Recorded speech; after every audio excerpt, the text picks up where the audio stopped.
All right, folks, it's midnight 30, and that means we're going to talk about some dating sims. Are you guys ready?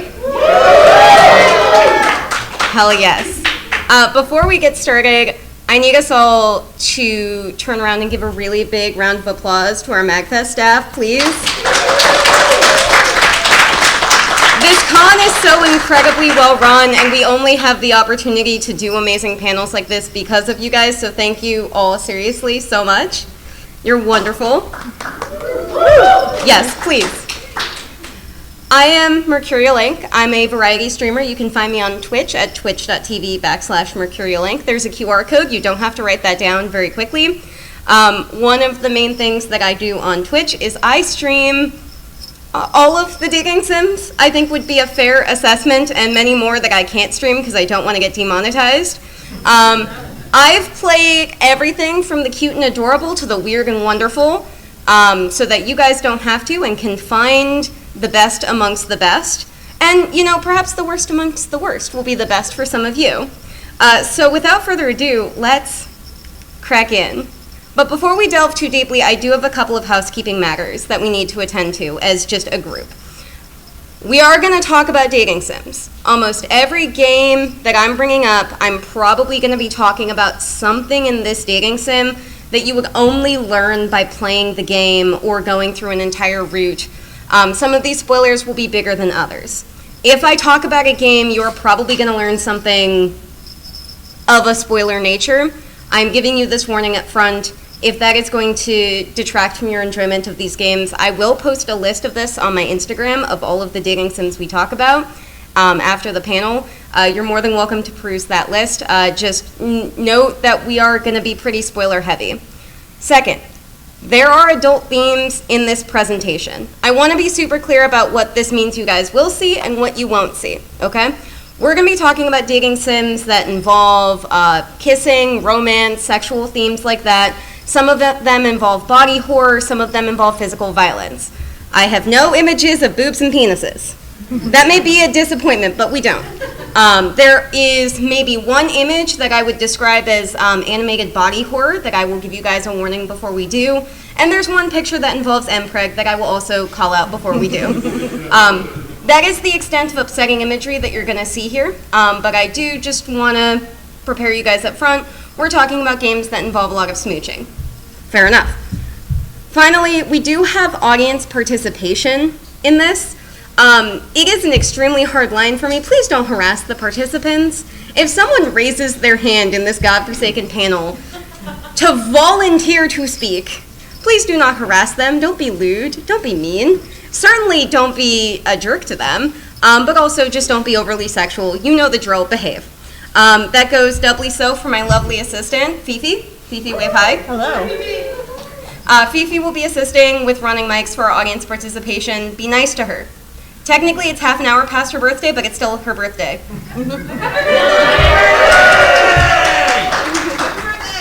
Happy birthday, Fifi.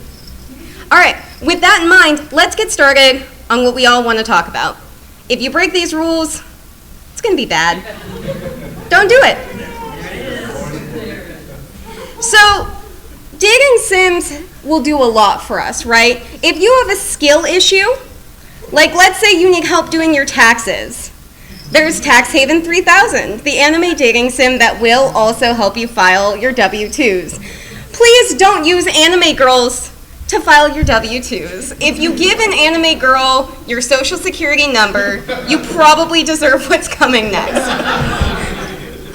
That being said, I will say not to malign Tax Haven 3000. I will put it up there that Steam did remove this game because of the legal liability, but the creator did make this freely available in an offline version. It's probably not a data grabbing scheme, but I also still would not put my social security number into a game like that.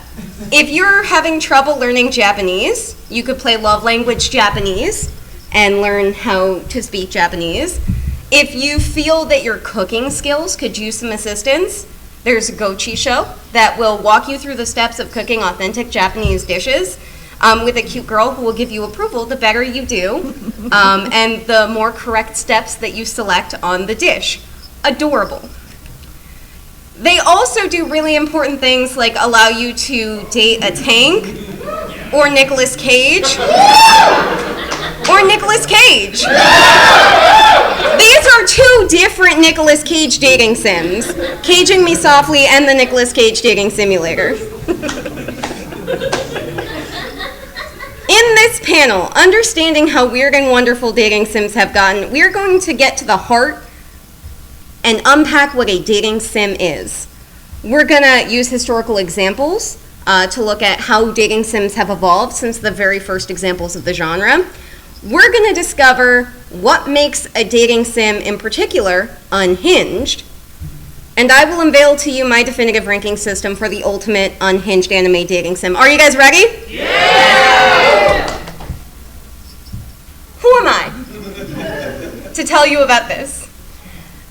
I've streamed a lot of these games, I've played a lot of these games.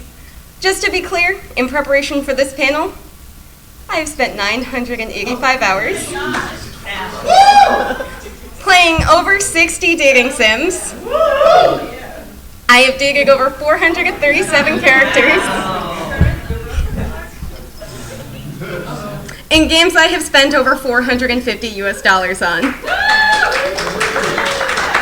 This is exclusively my Steam data because I cannot pull how much money I've spent on iPhone games with cute girls, and I don't think actually we should put that in there because this makes me look like less of a lunatic. I am 32 years old and a fully employed lawyer. It's time for our first aspect of audience participation. So what I need from the crowd, I need someone to volunteer to answer a question about dating sims. Our category for this question is, that can't possibly be a real game, themed after my horse Prince. And this is that question. So if we can have a volunteer while I read this out, Fifi. Which of the following is not yet the premise of a currently existing dating sim? We have A, can you help your classmate, a Tyrannosaurus Rex, replace his ukulele and fall in love? B, you're a theme park mechanic who has to pick their favorite rides to repair and romance. C, using romance, you have to collect the ingredients for your favorite salsa and you hope that it will end up spicy. Or D, you must brave the literal rat race of dating reality TV to find your love live on camera amongst 21 other rats. Will you succeed? Can I get a volunteer? D, the rat racing. Is that our final answer? Yes. Fair enough. All right, folks. The answer is actually C. D is, in fact, an actual game. It's called The Ratchler Season 3, Rats in the City. It is available for free on itch.io. A was Jurassic Heart, a game where you can romance your Tyrannosaurus Rex classmate and help him repair his ukulele that you've broken. And B is Coaster Kisser, a game in which you are repairing roller coasters at a theme park where you work. But an excellent guess. That is also what I think would stand out as least likely to be a real dating game. And have we provided her with the prize? Wonderful, we can move on then. Excellent. What makes a dating sim? So, in order to accurately categorize dating sim games, I had to do a little bit of finagling. When I have drawn the lines of this box, I think it's important to acknowledge that there are pieces of what a dating sim is that are going to be poking out of the box. I have to draw those lines somewhere in order to make sure that we can have consistency with how we look at things. There are some things that won't fit in this box that are still very much in their spirit dating games that have dating elements. But for me, when I was looking at games to include in the ranking, I looked at games whose primary goal was romance. What this means is if you take out the romance plot, the game is an entirely different game. So the primary goal of the game has to be romance. The romance has to be explicitly textual. That doesn't mean that it has to be explicit in nature. It can be hand-holding, it can be statements of devotion, but it has to be expressly romantic. It can't be plausible deniability romance, is a phrase that I saw online regarding one of the games that we'll talk about. We have to look at things that are expressly saying they're dating. And there has to be an opportunity for you to fail to successfully smooch. There has to be an opportunity where you are making a meaningful choice that impacts the end game of the story, because otherwise it's more of a click and point visual novel. And this is not to say that click and point games are not good. It's just that in order for there to be branching story arcs, there has to be an opportunity to get the wrong one.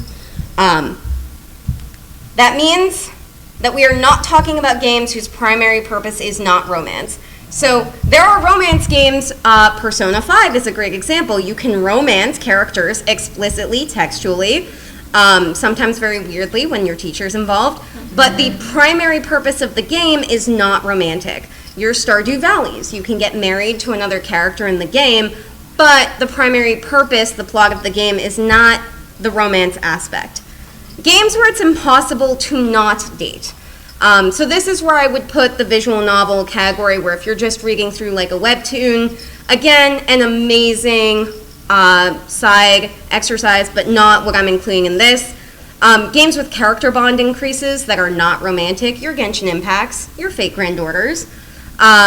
Games that actively make you avoid dating, which I truly regret to inform you means that I am not insured. The game put out by an actual Japanese life insurance company to teach young people about purchasing life insurance for themselves is not a dating sim, because the entire point of the game is to avoid a sleazy salesman trying to sell you bad life insurance. Uma Musume. I am putting this in the category of the primary purpose is not romantic. You do have a couple of routes where there's a little bit of steaminess. However, the primary purpose is training horse girls, and I will stand on that 10 toes down. And finally, pure hentai games with absolutely no romance element. If it's just click and take her shirt off, it's not romance. It can be sexual and romantic, but if there's no romance element, that's really more of a sex simulator than a romance or dating sim. So I just want to put us where we're at. I also excluded this category of games which Class of 09 belongs to. Why are you playing this game is a direct quote from the opening screen of Class of 09. This is really billed as a dating sim. It's listed on Steam as a dating sim. This is not a game. This is a game made for someone who doesn't just hate dating sims, but hates most other people. The goal of this game is to speedrun ruining your own life, and I highly recommend, if this is a game that you have any interest in, casually, one might refer to it as the arson simulator. I would look up a list of triggers before playing this game. It's pretty awful. I do want to distinguish, though, games that are made to make fun of the genre from games that exist to sort of hold a mirror up to the genre. There are certainly games, including several that we're going to be talking about tonight on our list, who do exist to parody that genre, but love it. And I think that that's sort of the key. I think that's all we have to say about Class of 09. What about AI dating chatbots? What about them? They're all exactly the same. Moving on. The only thing I'll say about AI chatbots was until last week, this slide was in this presentation, and I was just going to say that. And then I saw on Twitter a bunch of people are being dumped by their AI girlfriends for not treating them well. And I actually think that that's very funny, and that's something I'd like to look more into the next time we talk about dating sims. But for now, what about them? And finally, idle or resource farming dating sims. This is your Crush, Hush Hush, Blush Blush, Max Gentleman, Sexy Business, a game near and dear to my heart that I probably have spent at least 75, if not 100 hours on. Isekai Slow Life, another game that I highly recommend you look up some information about before you play it. Because these fall into the category where you cannot possibly not date the character, and every time that you date the character, it's going to look exactly the same, I'm excluding them for the purposes of looking into narrative story arcs. This is not to say that they are not good games. Again, Max Gentleman Sexy Business is absolutely a game I would put on your list. It's an idle dating sim. It's really great. It's put out by the men who wear many hats. It's amazing. We have another opportunity for audience participation. This category is 80s realness. Our question: the earliest dating sim in Japan was made to be played on A, the Atari, B, the SG-1000, C, the NES, or D, the Game Boy Color. This is a mean question because it requires both that folks know what game we're talking about and also what console that game was for, and I'm so sorry. I see a confident hand. I think it's B, the SG-1000. The SG-1000, final answer? Yes. That is correct. One of the very earliest pioneers of the dating sim genre was Girls' Garden, which was developed and published by Sega in 1984 for the SG-1000 console, which, by the way, 1984 is a year that might suggest to some of you who are familiar with the history of Sega as a company that it actually was started in Hawaii and was an American company. However, don't at me. In 1982, the company was acquired by a Japanese company and moved overseas and was listed as an LLC in Japan. This is a Japanese game. Fight me outside about it. I haven't had anyone ever talk to me about why this question was wrong or anything. Girls' Garden is a game that I think would be unrecognizable in terms of like classic dating sims, because I think when people think dating sim, often they're thinking of the visual novel style of game. Girls' Garden plays a lot more like a Mario game or like a Donkey Kong game than anything else.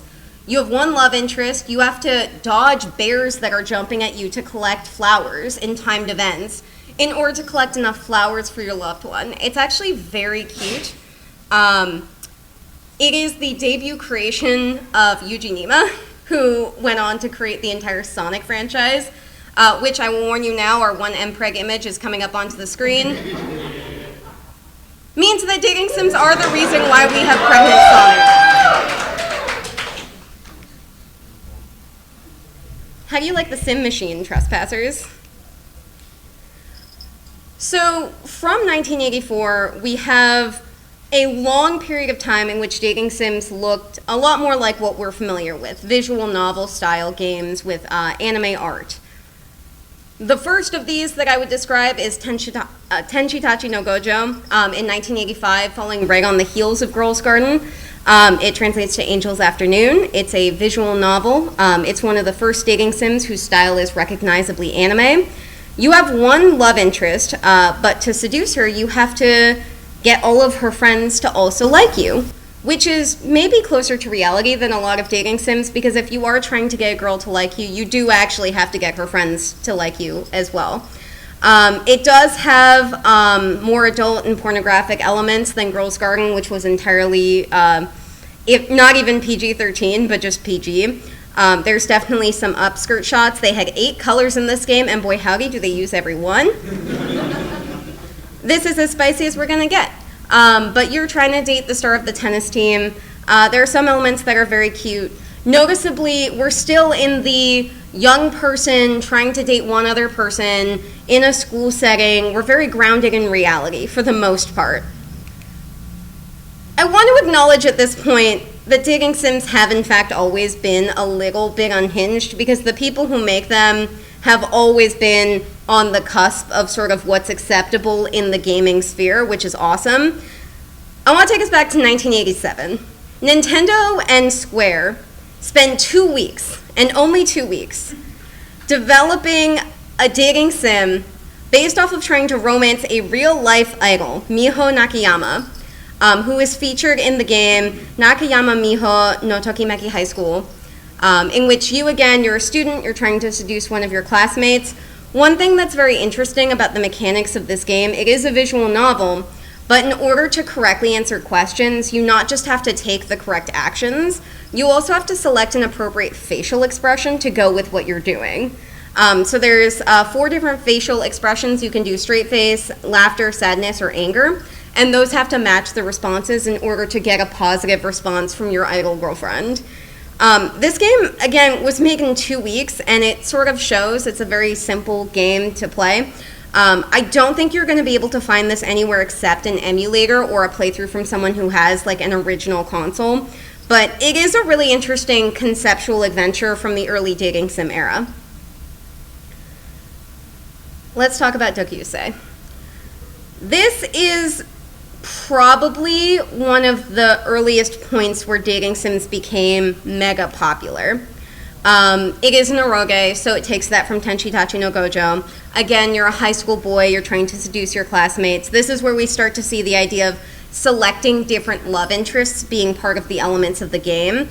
It contains probably what are most of the modern tropes that the dating sim genre has. It breaks the fourth wall, it makes fun of the player for being too horny if you make very forward decisions. It's one of the first games that uses timed mechanics. In other words, you have to get to a certain level of friendship or love by a certain point in the game in order to be able to proceed. And there are 14 different girls that you can date and a harem ending if you are especially ambitious. The art in this is absolutely gorgeous. I cannot show you most of the clips from this game. However, I have included on the left of this is a part of the sidebar of the game. This one column is just one of the things that sits on the side of the screen. It's absolutely beautiful pixel art. It's really stunning what they did. In the background of this is not the cover of the original Dokusei. They had 5 or 6 games that followed up on it that were sequels, and this is one of them. You can play the original game. It was re-uploaded to Steam from the 1992 version, and they added a patch that fixed the pornography, so there you go. Tokimeki Memorial. If I talk to people who have played a lot of 90s, early 2000s dating sims, this is often what people speak to as being the dating sim. And truly, I think that this is the moment where dating sims took center stage. This is a major breakthrough in the genre's popularity. Again, we're seeing male main character, all female classmates. This is a school romance. This is pretty much the most common setting of early dating sims. Fun mechanic of this game, you actually have to romance almost all of the girls sort of simultaneously, because if your hearts dip too low with any one of the girls, all of them would start talking shit behind your back, and then all of them would lose respect for you and your reputation would go down with all of them. So the gameplay emphasizes stat increases. There's quick time events, including fights on the schoolyard that you can engage in that are sort of Dragon Ball Z-esque in terms of their visuals, which is really fun. It is an absolutely delightful game. It's a little bit more wholesome than Tenchi no Gojo and Dokusei. It's still a little horny. You can have a little horniness as a treat. I said Dragon Ball Z, I meant it, and I'll stand by it. But the art is really cute. The pixel art for the anime girls is really adorable. It looks awesome. It also spawned 100 million sequels. Notably, Tokimeki Memorial Girl Side, which is basically the same game, except that you play as a female high schooler trying to date boys. It introduces the idea of having female rivals at your school, and you can leave school to go shopping and do other things like that because that's what girls like to do. This is the genre-defining game. There's an anime. There's so many sequels to this that really defined how people view dating sims and shaped this sort of like visual novel era. And we don't have time to talk about all of them, so we are going to move on to talk about Sentimental Graffiti, which, coming on the heels of Tokimeki Memorial, saw how much money it made and said, we would like a piece of that pot. And they got it. The Saturn release of Sentimental Graffiti was the highest grossing game in Japan on the first day of its release. It shot up. Everyone wanted to play Sentimental Graffiti. It is, again, male main character trying to romance female classmates. The shtick in Sentimental Graffiti is at the beginning of the game, you get a letter that says, I wish I could come visit you. The main character has moved around a lot as a child, so he's been through 12 different schools. There are 12 different girls all across Japan. You have to manage your time and resources in order to travel to go visit each of these girls. You have to make sure that you're back in school by Monday morning. If you take a weekend trip out to like Aikido, you have to make sure you're managing your money. So if you run out of money, you have to hitchhike back home. It's a really interesting, very complicated game. There was a patch that was released after it came out. There was a different version of it that added in flags for where you should be going for particular girls' events. And that was done on purpose because this game was extraordinarily difficult to play, and it was so easy to make a game-ending mistake. It is, again, another very high-grossing example of dating sims. And finally, from this era, we're going to talk about Enzai Falsely Accused, a cult classic that was ported over to the United States. In English, it obtained a lot of really obsessed fans. This is another one of those games that I suggest you look up some information about before you play it. There is some stuff involving non-consent in here, which is not awesome. You are a little French boy who is sent to prison for a crime he did not commit. Your love interests are all fellow prisoners or the warden. There are several graphic endings. It is incredibly horny. It is what I would describe as probably my floor on where a dating sim would meet just like a pure hentai game. There are romance elements, so I'm not thoroughly excluding it, but I do want to raise this as sort of the yin and yang of what was available at the time. There was a lot of like wholesome schoolboy content, and then there was stuff like this. There isn't a lot that's existing in that in-between realm at this time. I think it's notable that this gained so much cult popularity as one of the only queer titles that we've talked about so far. I think because of the nature of the content of games like this, it was more transgressive, and that allowed the creators to do more transgressive socially things like including queer people, because apparently our existence is transgressive. It's 2002, listen. But games like this, which were visual novels with really beautiful art, with point-and-click dialogue trees, this was becoming the norm, and people were interested in having extraordinarily niche games that fit their particular interests, and this reflects that. I've always known that you were a perverted degenerate. These interim clips, by the way, are from Helltaker, a really cute, very short puzzle dating sim, which is available for free off of Steam. We are going to talk about the role of otome really quickly. Games made often by women, specifically geared towards female consumers. Because as you guys might imagine, at this point, we are mostly talking about games that have been geared towards the heterosexual male audience. But first, it's time for more audience participation. This category is Holy Bag Endings, Batman, brought to you by the mother of so many bag endings, Mystic Messenger. What does the commonly recognized as worst ending of Cinderella Phenomenon, featuring Waltz's bag end, have in common with the Square Enix game Final Fantasy XV? A, 4 men experience the worst road trip ending imaginable. B, only human sacrifice can save humanity. C, the protagonist makes the bad decision to trust a crystal.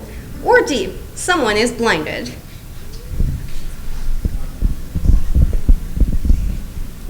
Do we have a volunteer for this? Is it D? Is it D? Final answer? Yes. The ending is actually C. Mystic Messenger was D, not C. What? No, I'll tell you. Oh, okay. Understood. So in the bag end to the waltz route, if your mother attacks you and forces you to use your power on the crystal, you're rendered into a doll with no will, and Waltz stays behind as your mother's servant to protect you and try and rescue you. This question is at an intersection of people who are mostly just me.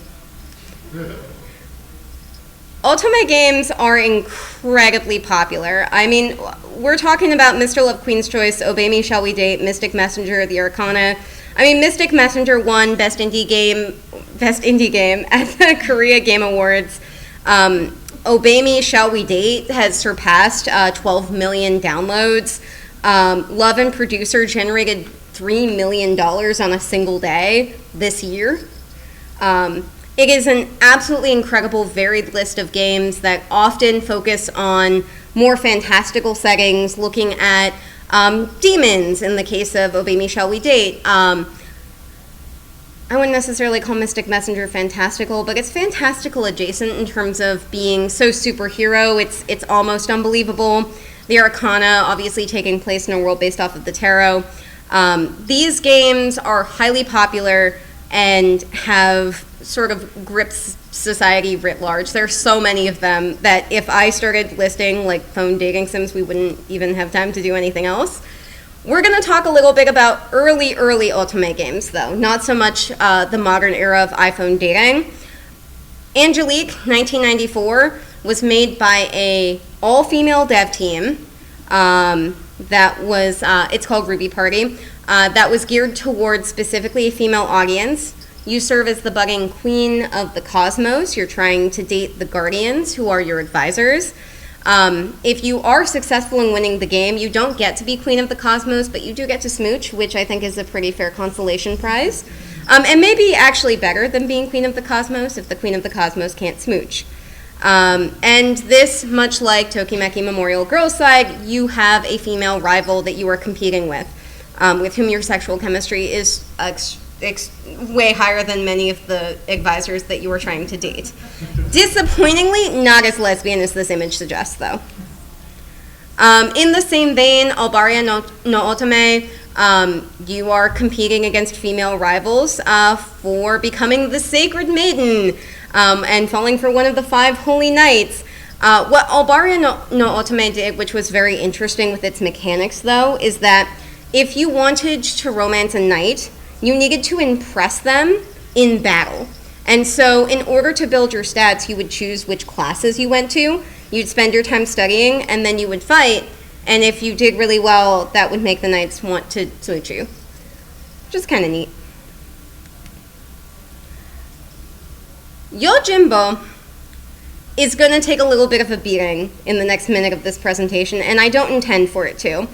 I will say up front that this is sort of the heyday of visual novels in the mid-2000s, where we're looking at games that are really pretty, have all these beautifully rendered scenes, and lack a significant portion of substance, and are sort of the same recycled plot, reskinned quite a bit. To wit, Yojimbo, in Japanese, translates to bodyguard. 3 of the 6 characters that you can date in this game are called Yo, Jin, and Bo, specifically so that they can make a pun out of their name. The premise is kind of cute. You play as a teenager who's interested in archaeology. You go to an archaeological dig. You find a cursed necklace, and after finding it, you have this vivid hallucination dream of the murder of an ancient princess, and you are transported back in time into the body of said princess, and now you have a duty to prevent that from happening and to protect your village and stay as the feudal lord over the area. In doing so, there are 6 ronin who are wandering who you can enlist to assist you, and you can romance one of them. It is, again, visual novel, point-and-click choices. The mechanics of this are pretty bare bones. There's nothing other than selecting the right dialogue that you have to do in order to get the right ending. This is not a comment as to the original Japanese version of this game because I don't speak Japanese. But what I can tell you for damn sure is that the English localizers of this game did not care. At some point, this game just goes so fully off the rails that it almost feels like a genre bait and switch because Hatsuhime just starts talking about elephantiasis and ER, the TV show. At one point, she just starts talking in Spanish at you and then says peace out and walks away. This is not what I would describe as a good game in the sense of high art. If you want to get extraordinarily drunk and spend $18 having an amazing time, you can find this game on JSTOR. It's amazing. So just to recap, early features of dating sims up to the mid-2000s are tropes. Generally, we're looking at breaking the fourth wall, pretty common from the get-go, chiding the player for being too horny, text-heavy visual novel format, and again, this Mary Madonna sense of very innocent or extraordinarily pornographic with very little in between. In terms of themes, they tended to be focused on younger men as the target audience. When they weren't, they were focused on, in general, heterosexual romance. Generally, if you have a male MC, you have to romance women. If you have a female MC, you have to romance men. And as a general rule, up until we start seeing more fantastical elements, they tended to be rooted in like schoolgirl, schoolboy crush sort of romances. So what I'll describe is, again, grounded a little bit cautiously because some of the scenarios in there are not as grounded as perhaps that would imply. But generally, they're things that exist in reality. So what makes a dating sim unhinged? Let's talk about the pigeon in the room. This is the title of the panel, and it's only taken us half an hour to get here. Hatoful Boyfriend came out in 2011. It was the passion project of Hatamoa. It was an April Fool's joke that was designed to basically just parody the genre, built out of her love for dating sims. This game was so popular it crashed the website that it was hosted on 2 times. And the intent of this game was to create something that was ridiculous and crazy, but that really leaned in, that put all of this lore, put all of this world building, and really said, okay, but what if? What if you smooched a pigeon, though? What if you did? Why would you do that? How would you do that? Under what circumstances? So on that note, it's time once again for audience participation. You may recognize Totono in these screenshots and have a sense of where this is going, and if you don't, we'll talk about it. But speaking of the unhinged, in Hatoful Boyfriend, why is Hiyoko allowed to attend an all-boys pigeon school? A, so that she can care as for the pigeons who remain as ghosts there. B, no reason is ever given in-game. C, as an emissary of peace in the bird wars. Or D, to curb gang violence in the school. C. C, final answer? Yep. You are indeed correct. Hiyoko is sent to an all-boys pigeon school as an emissary of peace in the Bird Wars. The background plot of this game, which you get none of until you've been able to access the Hurtful Boyfriend route, which requires you to have unlocked 5 different birds' pigeon routes. You learn that the school exists in a timeline where the bird flu has decimated the human population. This game came out in 2011. That reads a little bit different, post-2020. And the scientists attempted to kill every bird in order to cull the spread of the bird flu. And it didn't work. In fact, it resulted in birds mutating and developing human-like intelligence and going to war against the humans, beginning a deadly 30-year war. You, as Hiyoko, the main character, are one of the few humans that's actually immune to the bird flu. And no one knows why, you just are. So you are sent in a gesture of goodwill to the school to show that humans and pigeons can coexist. When you play the Hurtful Boyfriend route, you will learn that this does not happen. And I will leave that there. If you played the game, you know what I mean. But these are some of my favorite slides from this game. Real men fight in the nude while I'm looking at a dove and a pigeon. Excellent. What makes something unhinged? So I really sat with this because the thing about being unhinged is one man's trash is always going to be another man's treasure, right? One man's ick is going to be another person's absolute, #1 kink. So in terms of the unhinged, the thing that I wanted to steer away from when it came to putting games into this category, number 1, I didn't want to put games into the unhinged category just because, haha, this is a kink. So if the only thing about a game is that it features furries, I don't think that that's unhinged. I think that's just a game for furries. That being said, there are games that feature non-human love interests, and Hatoful Boyfriend is a really good example of this, that lean into very seriously the inhuman elements of it.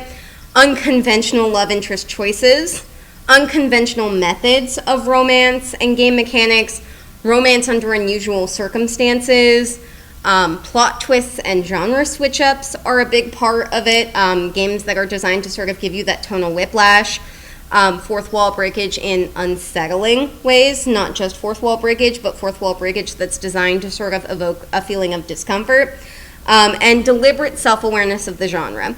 To me, I think for something to be considered unhinged, if it's parodying the genre, it has to be doing so on purpose. It can't just be, this is silly and we're doing it.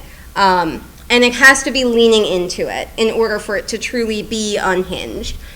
A great example of this is Doki Doki Literature Club, a game that has grossed $12 million, by the way.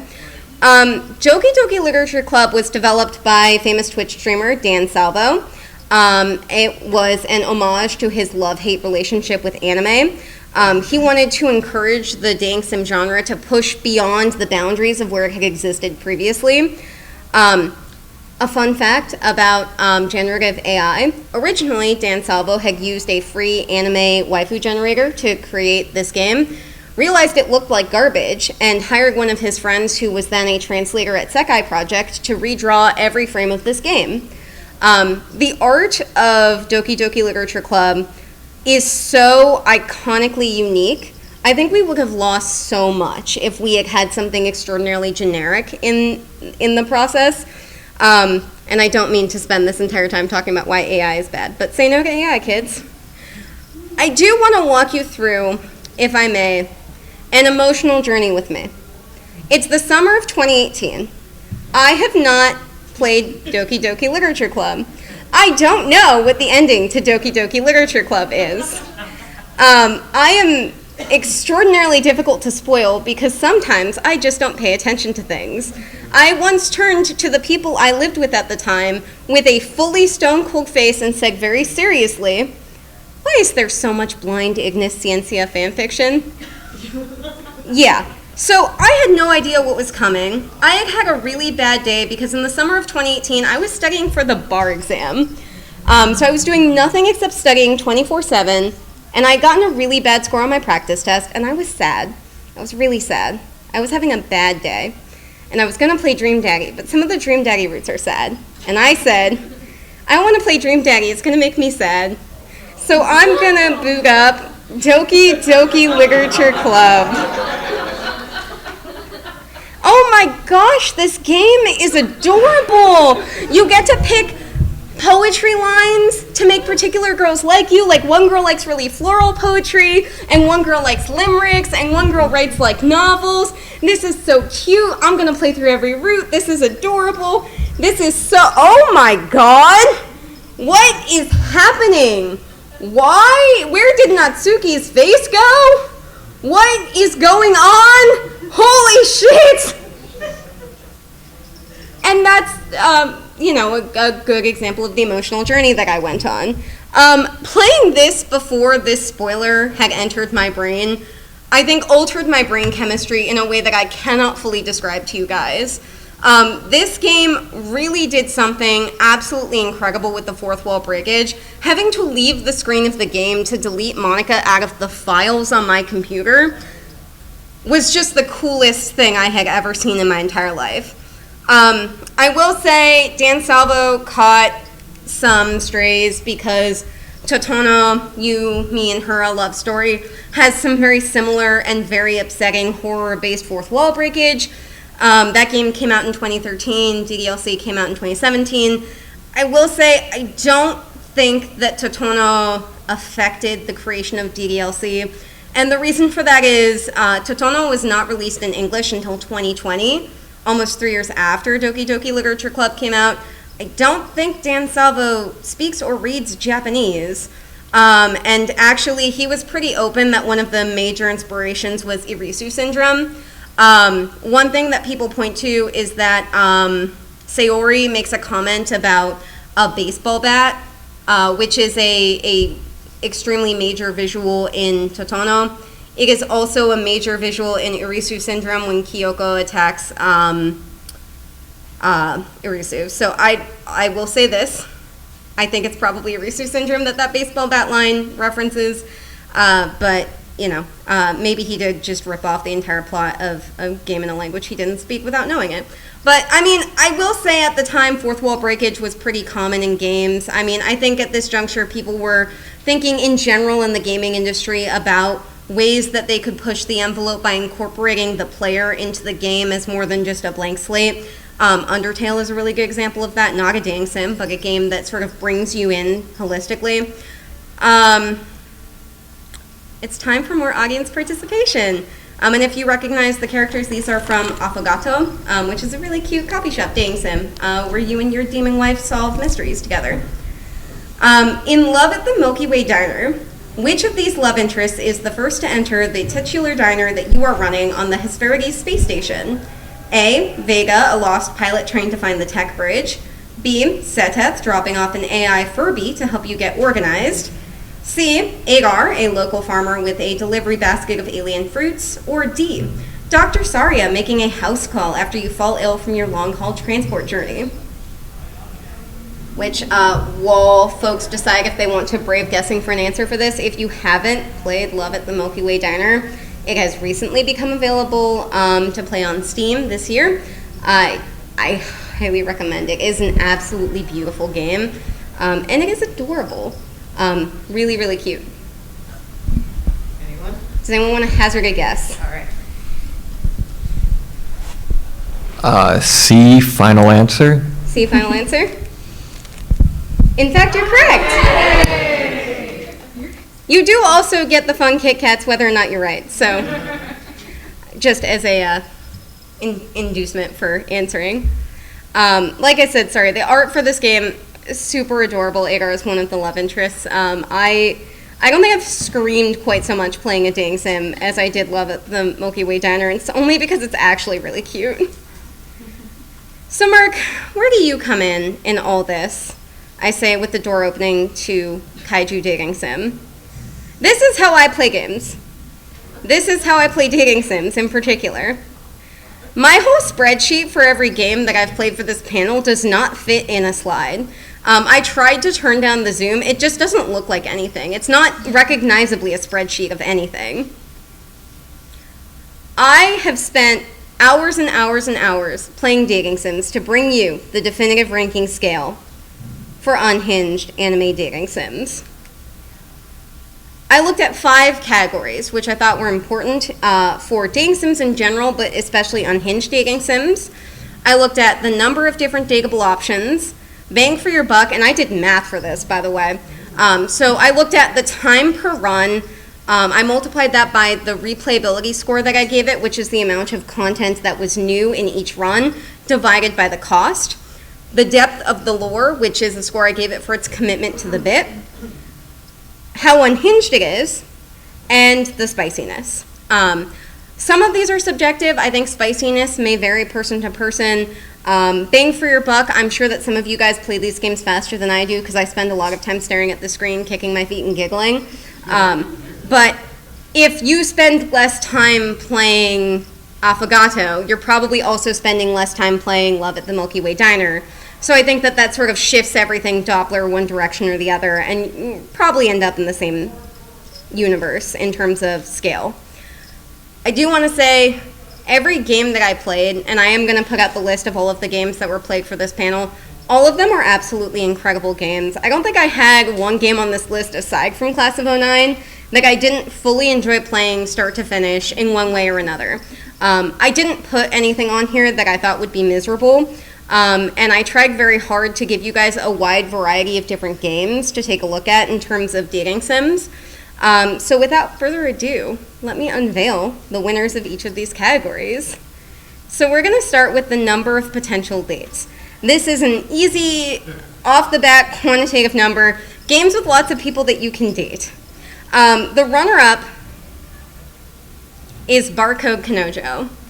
It's an iPhone game that only receives the runner-up because even though there's an infinite number of love interests in this game, you unfortunately cannot play it anymore. It's no longer supported by the App Store. It was free to play, and you would scan a barcode, and it would generate you a girlfriend to begin to romance. So you could have as many girlfriends as you could generate barcodes.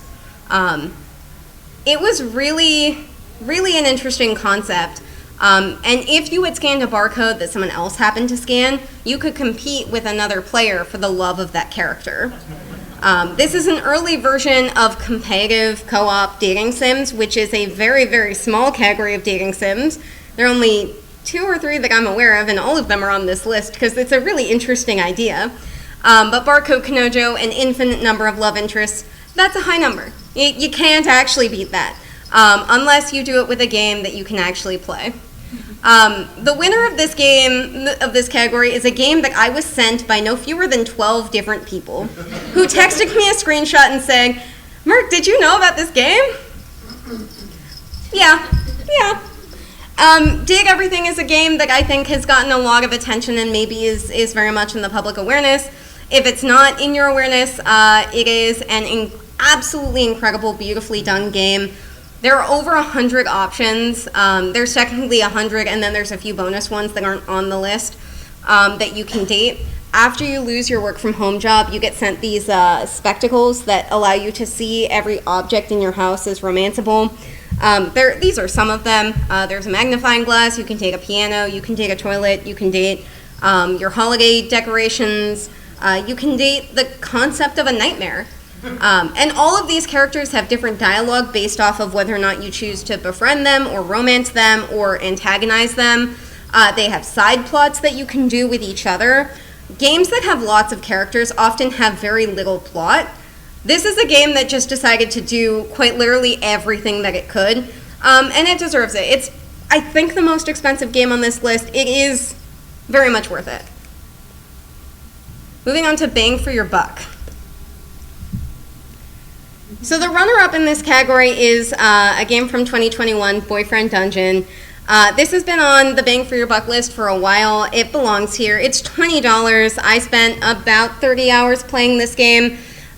You can date a total of 9 love interests. It has some very interesting mechanics in that you build love with swords by fighting with them.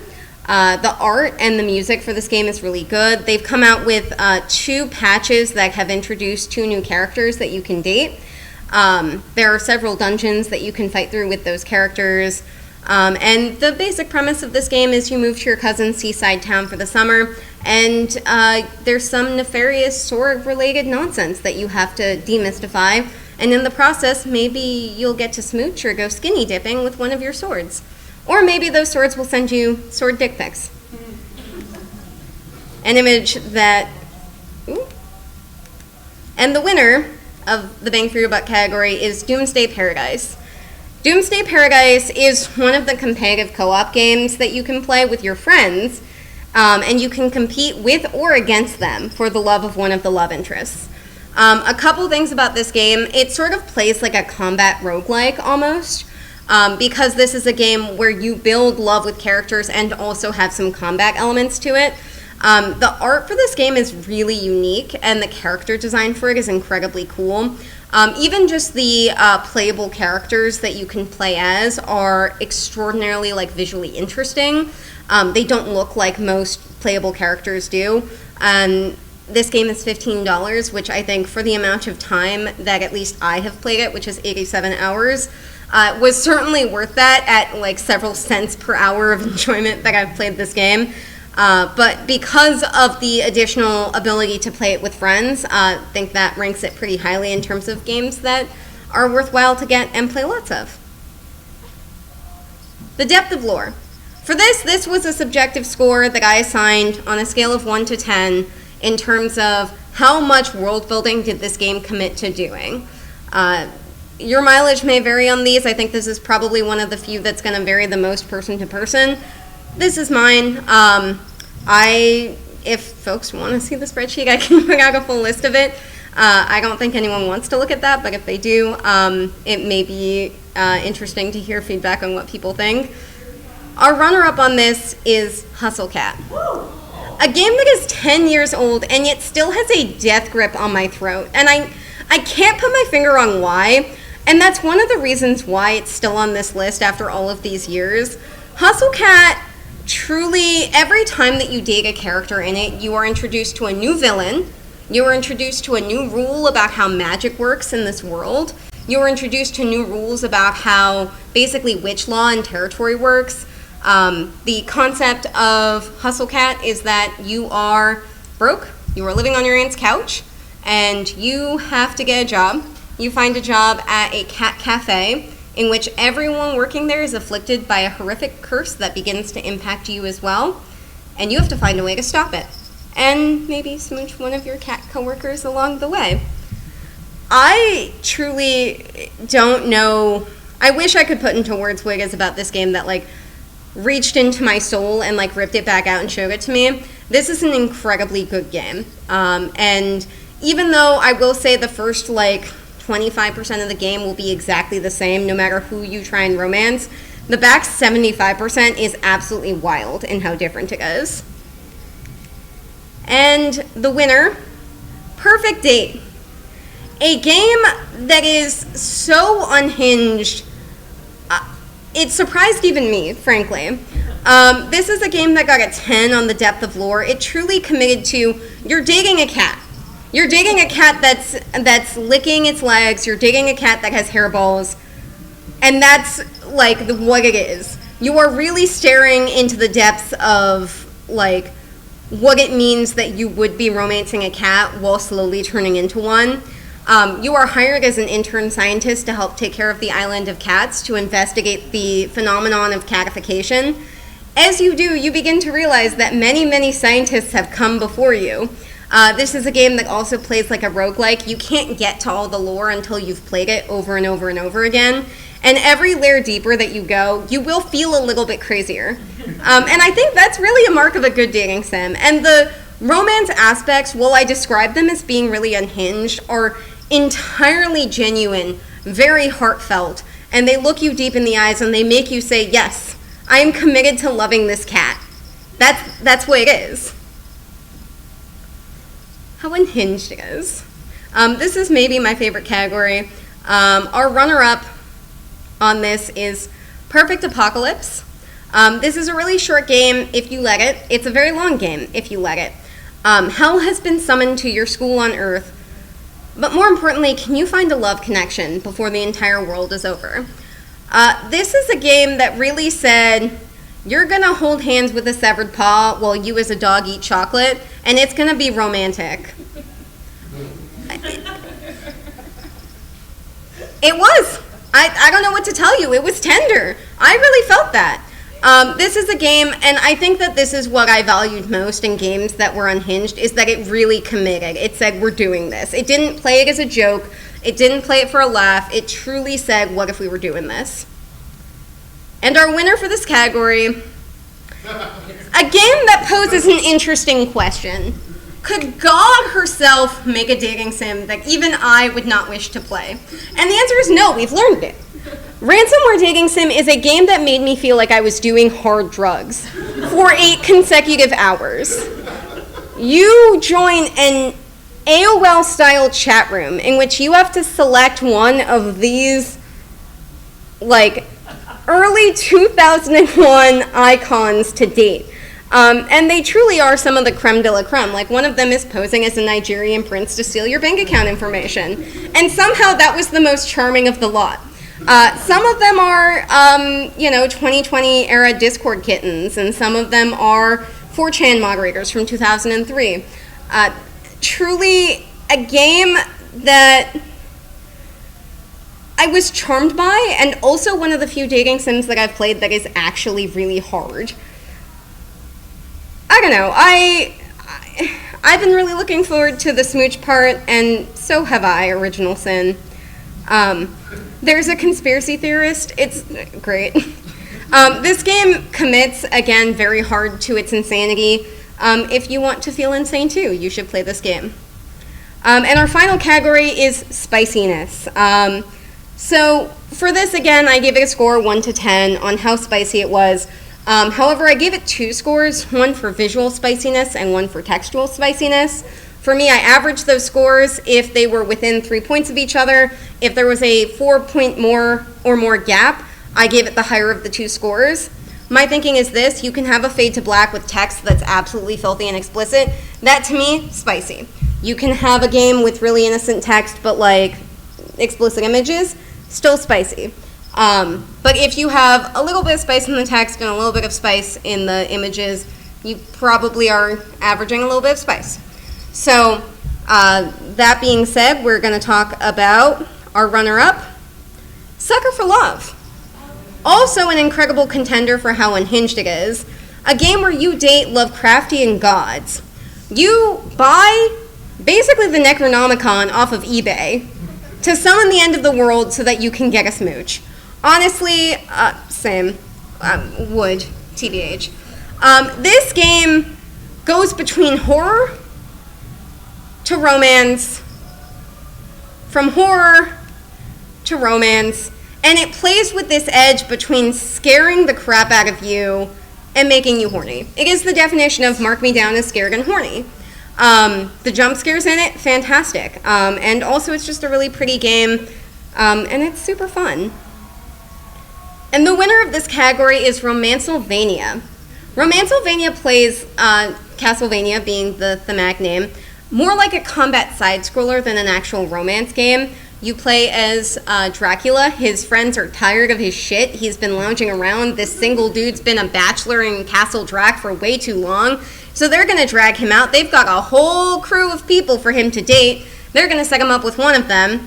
And that's who you're going to romance. There are so many smutty mini games in this. I'd love to show you pictures, but I'm not going to. You have to play the game to see the spicy pictures. And I do have 2 overall high scores that I'm going to hit you with real quickly. The first is a game I think about probably once a week, and it is Slay the Princess. This is a game that scored incredibly highly across the board. I go back and forth on whether or not I think Slay the Princess counts as a dating sim, and I decided at the end that I have to take this game at its word. It starts with a fade to black text that says, this is a love story, this is a horror story. This is a game that truly examines what it means to trust, even despite every example showing you that you shouldn't. And also what it means when distrust is given when it's entirely unwarranted. This is a game that truly says if you open your heart, maybe there's something worthwhile that will be received by it. And if you don't, then it's going to be fighting tooth and nail the whole way. I'm not going to spoil any parts of this game for you because this is truly, I think, one of the most incredible pieces of just general artwork on this list, but it is an incredibly cool game. The narrator is very funny, and he makes fun of you the whole time, and the princess is absolutely cute and gorgeous in every form that she appears in, even the spooky ones. And our overall winner, the king of the dating sims, #1 in pretty much every category, Monster Prom. Monster Prom is the last competitive co-op dating sim on this list. It has so many dateable characters. It's got 3 sequels now, Monster Camp, Monster Road Trip, Monster Con. It has so many iterations. There's so many characters that you can date, and it is absolutely stunning. In conclusion, all I want to say is that truly, dating sims have always been a little bit weird. And I think to some extent Unhinged is a tempting title to give games because, you know, it's weird to say, they're rats on The Bachelor, and I'm dating one of them. It's weird to say that. But is love in real life any less weird than that when you really think about it? Are the situations we're in on the Daily Now any less weird than dogs summoning hell into your high school outside the door of your locker? I don't know that that's really true. I feel crazy every day in the real world, too. Sometimes I feel like the only times I'm sane are in places like this. You guys probably do want to be playing a dating sim right now. So I will leave you with this image, a list of all of the games that we're playing. You can grab a picture of this. I will also put up on my Linktree, there will be a post appearing on my Instagram that has that image as well, if you want to take that. And it is 1:33 in the morning. So what I do want to say as a final word is thank you guys so much for coming to talk to me about dating sims. Holy shit, thank you guys. I hope everyone has a tremendous MAGFest and a great rest of your evening.